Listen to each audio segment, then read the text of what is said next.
What a beautiful day it is to be in the house of the Lord. Amen. Thank you, Jesus.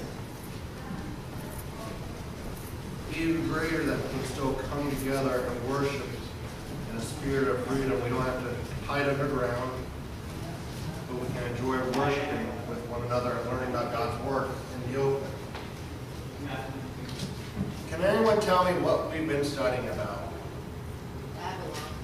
Babylon. We're looking at Babylon. Past, present, future. Focusing more on past and future, of course. Does everybody have notes on Babel, pages 8 through 12 or something like that? I think everybody should have notes. I handed them out the other week, and of course we didn't get through them all. But we've been talking about Babylon. And if we go back to the very, very beginning, right now we're looking at Babel. So what can you tell me about the time frame that we're looking at here in Babel? It's past what major event? Flood. The flood. So we're looking at a people who have a drastic geographical difference, or a different earth in a sense that has now been reshaped or remolded since before the flood. Before the flood we talked about there being one continent, but now we're seeing different continents. We are seeing mountains, we are seeing valleys, we are seeing formations such as the Grand Canyon, all caused by the flood. We are also looking at what the beginning of what dispensation. We went from the dispensation of conscience to the dispensation of, remember, God gave Moses 7 different things that instituted was the layout for human government. God now told them to be fruitful and multiply, rule over animals. They can now eat animals. Don't eat the blood, though. Don't commit murder. Those that do will be executed. And to keep God's covenant eternally. If I say the word Shinar, what should come to mind? I know now, I'm pulling.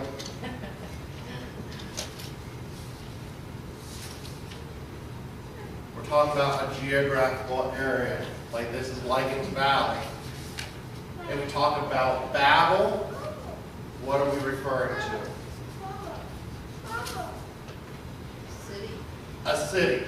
So we're going from the whole region down to one specific location. From Lycan's Valley down to Lycan's the town. Now what about Babylon?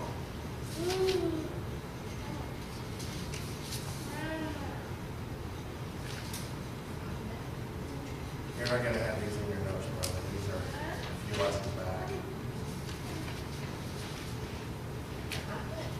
What's that? No, we're looking at a city and or an empire, depending on the context. So Shinar, geographical area. Babylon, a city or an empire. Babel is just going to be the city. And we talked about some of the key things to keep in mind is this, that everything that God does, the devil always has a copy of. He can never create anything of his own. He can only mimic. So when we look at our big long study, we see 2 main mimics. God has his holy city, which is earthly, Jerusalem.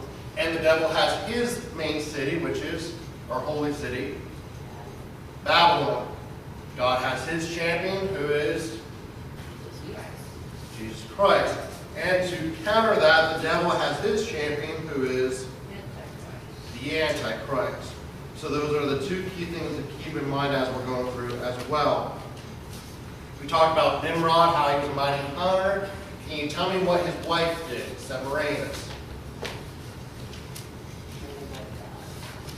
She made them both gods. She created her own religion. She made him the sun god, her the moon god.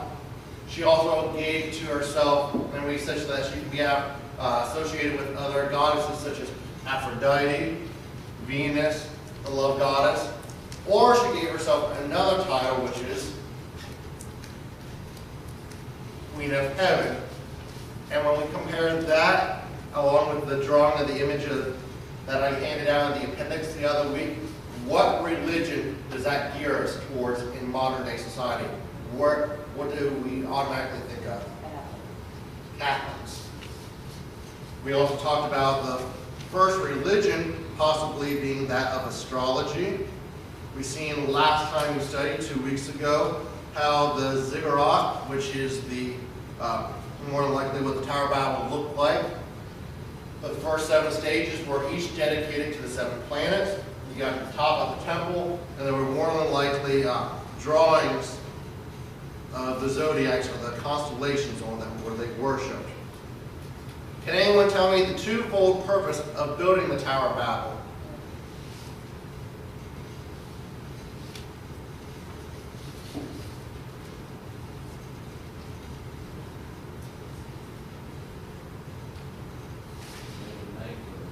Make a name for themselves. And number 2 was to prevent themselves from being scattered. And when we look at that, we see the very first idea or concept of what we know as globalization, of bringing and uniting all people into one. And when we look at Babel, there's just one more thing I want to throw out, because we keep in mind things that we learn about Babel, we're going to want to try to keep in mind and compare and contrast to the end time Babylon. But how many different languages were there at the time of Babel? There was one. And then God scattered them. We will be picking up today on page 10. And point number 3, the religion of Babel.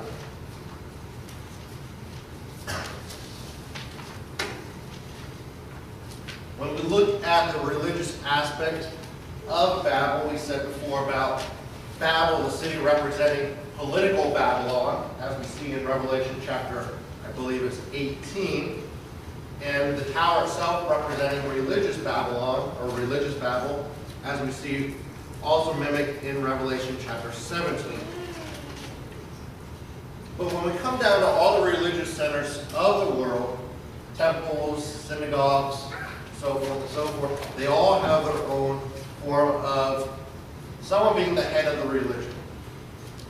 And the Tower of Babel more than likely had a system set up of priests and priestesses, and more than likely they were devoted to prostitution in the name of religion. As we've already talked about, archaeological evidence suggests that the building was given over to astrology, or the worship of the heavens. Once again, this is not only evidenced by drawings or anything like that they believe were of the constellations in the temple itself, but the fact that each of the levels were dedicated to one of the planets.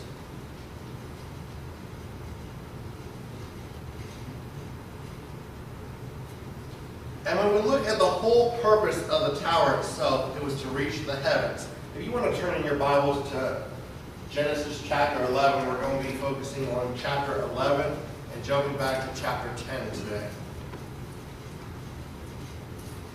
Does someone want to go ahead and read Genesis chapter 11 and verse 4 for me, please? And they said, let us build a city and a tower, whose top may reach unto heaven, and let us make us a name, lest we be scattered abroad upon the face of the whole earth. Let us build a tower that the top may reach unto heaven. Just double checking. Brother Terry, Brother Josh, Sister Tiffany, do you guys have the notes of Bible? You don't? Okay, can anyone tell me anything specific about your King James Version of the Bible? Anything that jumps out in that passage that might correspond with the translation of the Bible itself?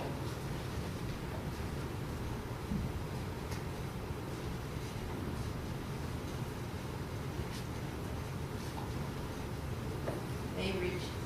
May reach. What's so special about may reach? It's italicized. It's italicized. Does anybody know why those words would be italicized in the King James Bible?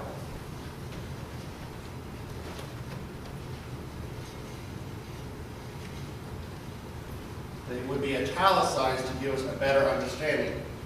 There isn't a Hebrew word or Greek word for every word in our English language. So when they were translating it, there were a few words that the translators threw in to help us have a better understanding of the passage. So what they would do to make sure that the reader would know that they were their words thrown in there, they italicized them to separate it from every other portion of the Bible. Now keep in mind there was a rigorous method in the translation of the King James Bible, which means multiple people would have had to agree that this was the correct translation. Now, how many times have we thought that the whole purpose of the tower was to go all the way into heaven itself? To reach the throne room of God. Now, we need to backtrack a little bit. What did Josephus say concerning the tower? Do you remember? How did Nimrod want to construct it? What was the purpose of its height? It wasn't to, and I realize we're going back to history, he said that it wasn't to go all the way into heaven, but Nimrod only wanted to build a tower into the heavens or the skies, high enough that if God sent a flood again, that they would be high enough above it. The other thing too is when we get into the study of this passage, we got to keep in mind that there's how many different heavens are there?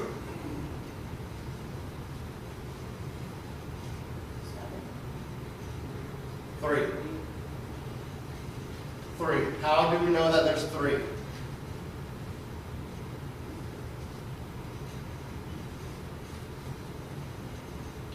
Apostle Paul wrote concerning a man who was caught up to the 3rd heaven. Now, if you're like me and you want to break everything apart and start diving into things, you start looking at words, you start looking at translations, and not being a scholar, you look to see other passages where that Hebrew word was used. Everywhere that the word for heaven is used, that Hebrew word, there's no separation between heaven where God resides, heaven where the stars are, or heaven where the birds fly. But it would be, I would think, comical to think that it would be that they were trying to reach the throne room of God Himself, but rather they were trying to make it ascend into the sky. In fact, it's interesting, according to Wilmington's Guide to the Bible, he claims that this phrase should read, whose top is heaven. And when we look at it from a religious standpoint, a religious worship standpoint, that wouldn't be uncommon because that's where the priest or the priestess would reside over whatever religious rituals of the day were going on. And we see that in how many other pagan societies as well, being mimicked and mocked. We talked about that ziggurat being copied. How do you get copies of similar structures of pyramids on different continents? The Aztecs, the Egyptians, they all came from somewhere. When you go through any other pagan religion, what do they do on the top of these pyramids? That's where they offer the sacrifices. Where did it come from? More than likely Babel.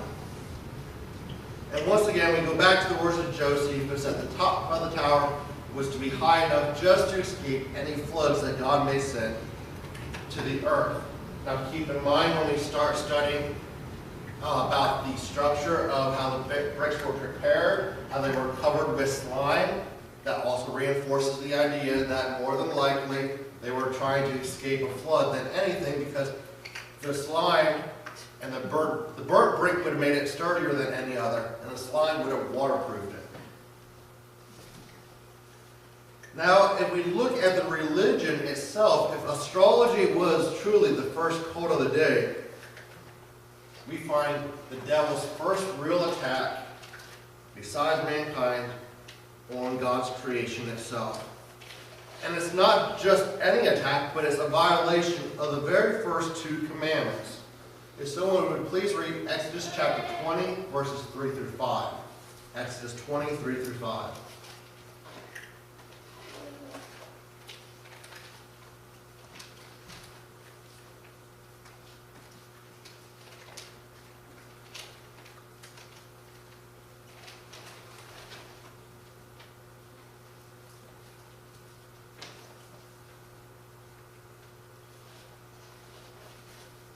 Thou shalt have no other gods before me. Thou shalt not make unto thee any graven image or any likeness of anything that is in heaven above, or that is in the earth beneath, or that is in the water under the earth. Thou shalt not bow down thyself to them, nor serve them. For I, the Lord thy God, am a jealous God, visiting the iniquity of our fathers upon the children, unto the third and fourth generation of them that hate me. Hold that passage for me, Mom, because we're going to come back and reference it. Now, if we're studying the Bible, what's one of the key things to remember here about the Ten Commandments? Are they given yet? No. But the very first two commandments that God gave was, thou shalt have no other gods before me, and thou shalt not make any other gods in any graven image. And what is that three-clause passage in the... I don't remember what verse, Mom, I'm sorry.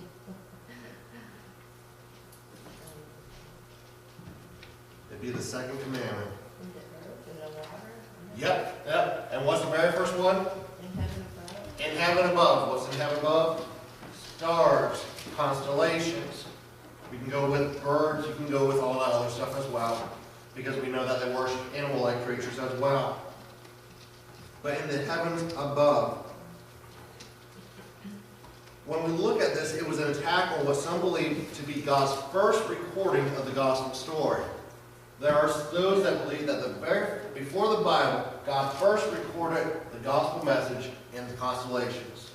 It's a great theory. I don't see any Bible to back it up as far as proving it in that way. But it is an attack on God's creation. When it was an attack of the devil on God's creation, first of all, because God cares about the stars. He cares about his creation. What does Psalms chapter 147 and verse 4 states?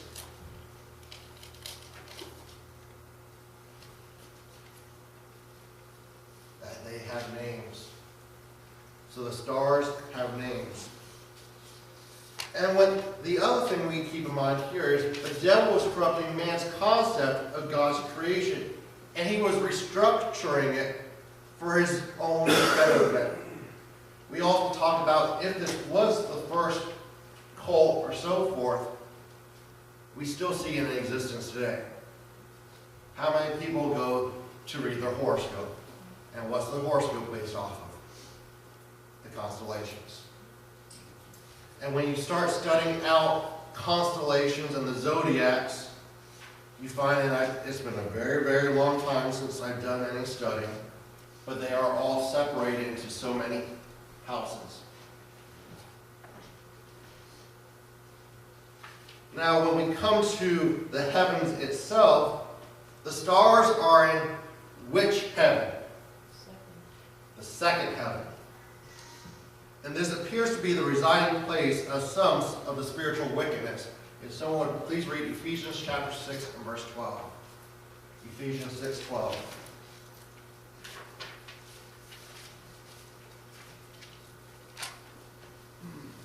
For we wrestle not against flesh and blood, but against principalities, against powers, against the rulers of the darkness of this world, against spiritual wickedness in high places. Against spiritual wickedness in high places. I know I don't have my trail down showing where I got all my information or where I came to the conclusion, but when you study out this verse, it's an indication that there are some of the spiritual wickedness, some of the ruling principalities of the air, the thrones and dominions. There are some of them with their thrones in among the constellations in outer space. Brother Justin, Yes. you were saying about putting italicized words in the Bible. If you would read it without that italicized word, it says against spiritual wickedness in high. That's interesting, Sister Dietrich, because you know what? When I was studying, I didn't catch that. I did not catch that one. But that is interesting. Definitely have to take a second look at that one. Not that it changes any meaning, but that is definitely very interesting. And for me it was because we all assumed that the devil was the power of the air. Or was anybody else like me that they assumed that his throne was just in the constellations above us? When you start studying out that verse, where the devil is the prince of the power of the air, found in Ephesians chapter 2, verse 20, it doesn't imply outer space. But everywhere where that Greek word is used, for air, it is comparable to that of breathable air, that you take in. We find comparisons. If someone would please read Acts chapter 22, verse 23, Acts 22 and 23, and 1 Thessalonians 4:17. 1 Thessalonians 4:17.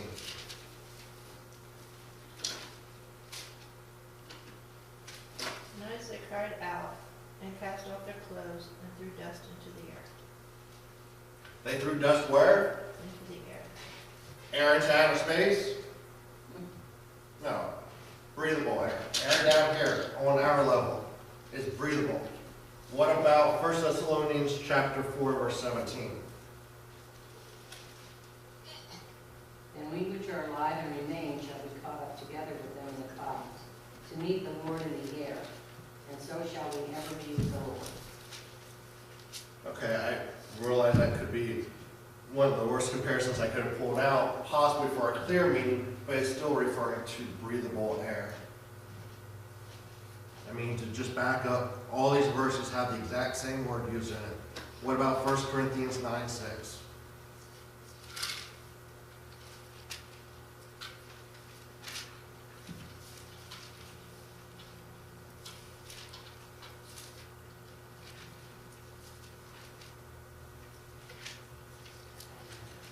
For I only and Barnabas have not been hired to prepare and working. Is that 1 Corinthians 9:6? Yes. Is it 2 Corinthians? It could be, you know me and my typos, I get to writing down.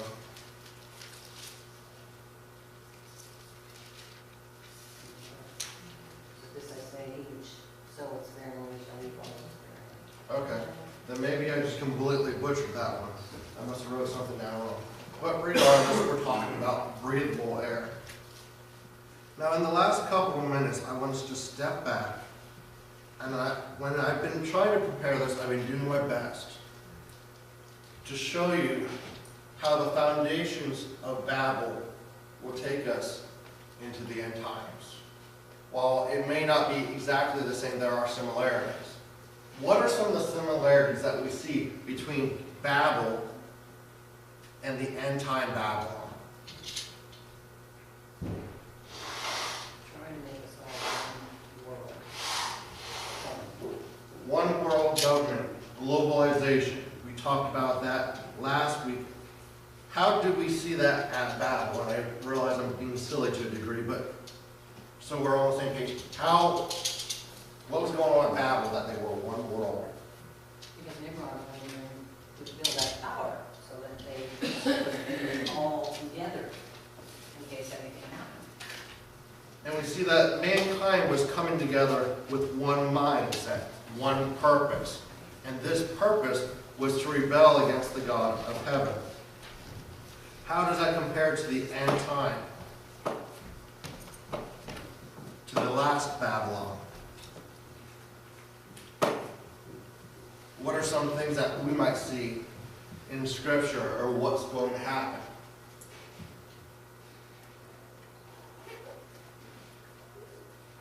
They were coming together to rebel against God of heaven.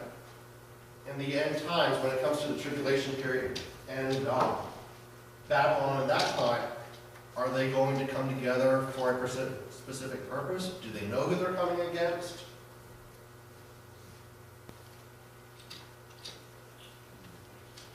They're coming against God. And they know that they're against God. I think it's Revelation chapter 9, that the prominent men are hiding in the rocks and caves, crying out, who will save us from the wrath of the Lamb? They know who they're going against. We look at, is it 19? Actually, it might be chapter 20 of Revelation. The armies of the world are all gathered on top of Mount Megiddo. They have gathered together for one purpose, and that is not only just to rebel against God in heaven, but to lead a war and to try to defeat him. So we have the aspect of globalization in Babel, the coming together for one purpose. We find it in the final Babel.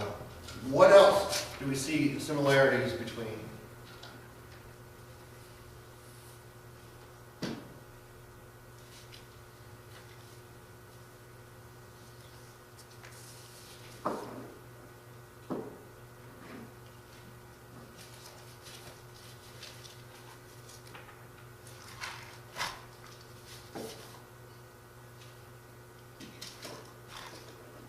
Well, let's start here. How many languages were at Babel? Why is that so important that there's one religion? And I'm not looking for that because God didn't scatter them abroad yet. But how does one religion, how does one language benefit them?